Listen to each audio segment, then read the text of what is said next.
To access the Trainertext Creator, go to the menu in the top right hand corner and select Trainertext Creator. This will then open it up for you.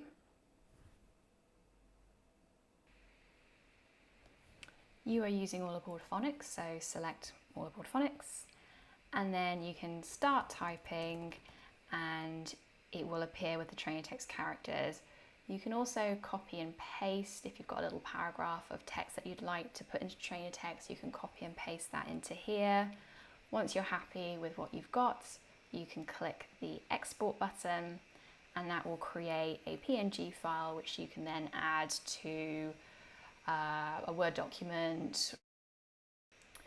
Let's say you wanted to put lots of Trainertext labels around your classroom. You wanted to label the table, the chairs, the computer, but all with the pictophones there. You can type those in here. So let's do that now. So computer, table, chair.